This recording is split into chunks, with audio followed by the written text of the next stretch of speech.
पहली बात तो ये है कि जब आपको ऊपर का बॉस डांटता है तो आपको गुस्सा आता है, कुछ नहीं बोल पाते, लेकिन आप भी कम नहीं हो, आप अपने अंडर वाले को निपटाते हो फिर, और वो भी कम नहीं है, वो अपने अंडर वाले को निकालते हो। अंत में जा कर के जो कांस्टेबल होता है वो निपटता है। तो ये परंपरा होती है।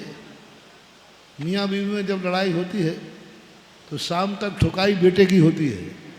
तो अब ये परंपराएं चलती हैं, क्योंकि ये नियम है कि जो अपन से बड़े हैं उनका कोई डांटने करने का स्थान नहीं होता, क्योंकि वो बड़े हैं।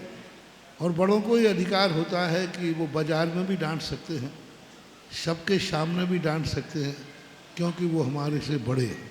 अब ये बड़ों का विवेक करता है कि किस क्वालिटी की गलती है, उसी क्वालिटी का डांट पड़ाई जाती है। हमारे शास्त्रों में लिखा है प्रायश्चित देने की बहुत अच्छी परंपरा दिखी। जब प्रायश्चित देने की बात आती है तो गुरु शिष्य से कहते हैं, ये बताओ तुम्हारा ये अपराध किसको पता है? बोले किसी को मालूम नहीं है।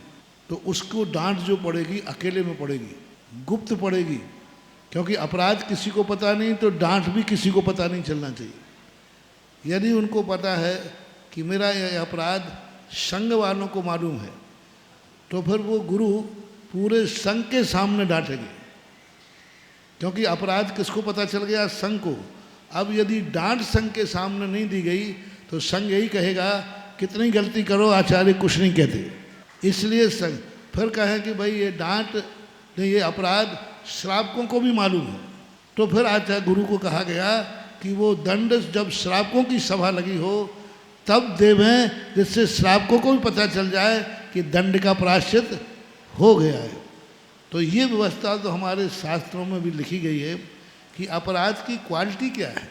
तो बड़े आदमियों को ये देखना पड़ता है कि इनके अपराध या इनने जो गलती की है वो किस रूप में की है।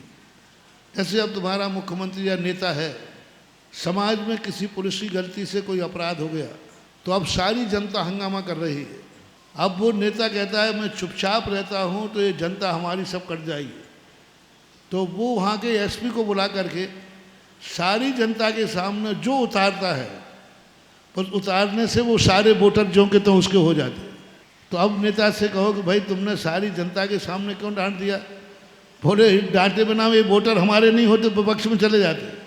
तो अब नेता के संबंध में सोचना चाहिए कि अपने वोटों को इकट्ठा करने के लिए भरी सभा में इन्होंने डांटा है, ये वैलिड है, क्योंकि उसमें स्वार्थ देखा जाता है।